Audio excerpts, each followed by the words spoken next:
Assalamualaikum, salam sejahtera sahabat. Hari ni Kak Bi masak biryani kambing. Ini cara Kak Bi nah.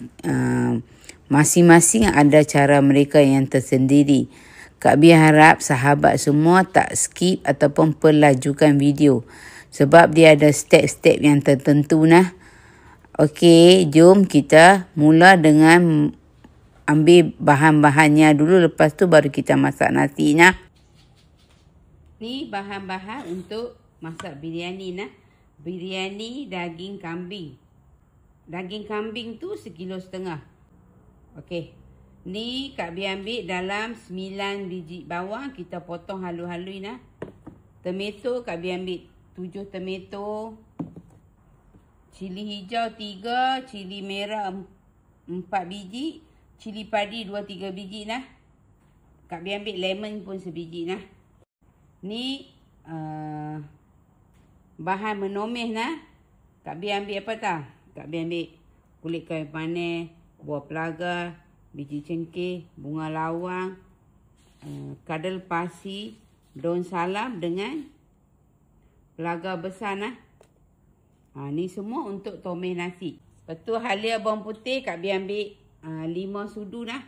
5 sudu makan tau. Kak Bi ambil yogurt. Ni rempah untuk 1,5 kilo nah daging. Ni Kak Bi masak cara lain sikit nah.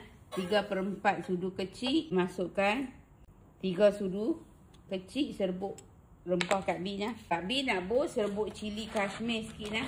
Dia nampak color hari ni nah. 1 sudu penuh nah. Rempah biryani kita masukkan 3 sudu besar tau. Rempah biryani 3 sudu. Kak Bi nak dalam pressure cooker, nak percepatkan proses memasak nah. Masukkan setengah sudu halia bawang putih. Masukkan garam sikit nah. Tak payah masuk banyak, sikit dah. Kacau dia biar dia empuk nah. Masukkan minyak. Masukkan minyak sapi sikit. Kita goreng gajus ni nah untuk tabur atas nasi nah. Kak Bi dah ada bawang goreng, jadi Kak Bi goreng gajus saja nah. Kuningan kita angkat dia nah. Ni kita nak masak nasi. Masukkan 3 sekawan dalam ni nah. Masukkan garam. Masukkan minyak sikit nah. Biar air ni panas melegak, baru kita masukkan beras nah. Okey, ni kita nak tomeh nasi biryani. Kita masukkan minyak yang kita pakai goreng gajus tu nah. Ni masukkan 4 sekawan daun salam, kadal pasi, pelaga besar nah.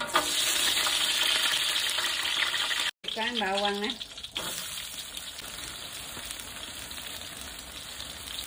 Masukkan daun pudina dengan daun pulumbal nah. Masukkan daun pandan pun nah.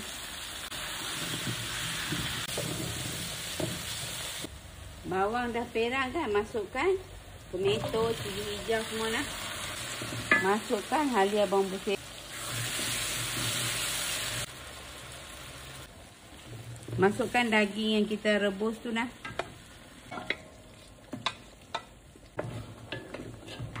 Ni kita masukkan rempah yang Kak Bi tunjuk tadi kan. Masukkan yogurt dalam 8 sudu nah. Ni kita masukkan air rebusan daging tu nah. Kita kacau dia. Biar dia sebati dengan rempah, biar dia masak dengan rempah sekejap nah. Jangan lupa garam nah. Masukkan air limau tu nah. Kak Bi ambil 20 biji badam dengan segenggam gajus. Mesin bagi halus. Masukkan gajus yang kita mesin tu nah. Dah mendidih, masukkan beras nah. Dah 3/4 masak, kita buang air dia, kita masukkan dalam daging nah. Beras ni dah 3/4 kan, kita angkat dia nah. Beras 3/4 tu kita masukkan nah. Kita masukkan beras, kita lapikan dia nah. Kita lapik ni nah. Tapi biar api dia kuat tau. Nanti sekejap lagi kita pelankan nah. Kita tutup periuk, kita pelankan dapur nah. Letak pemberat atas nasi ni nah. Biar dalam 20 minit, lepas tu baru kita buka nah. Jom kita tengok nasi ya.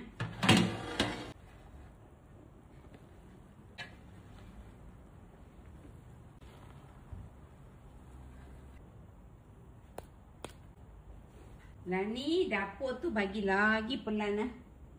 Ni kita taburkan daun pudina, daun ketumbar semua lah. Ni apa? Bawang goreng. Lepas tu gajus. Lepas tu Kak Bibu minyak sapi sikit lah. Mercik-mercik macam tu dah. Nah. Sekarang dapur tu pelan kan, biar 5 minit kita tutup lah. Tutup ni tak payah kacau dah lah. Nasi biryani yang dah siap lah.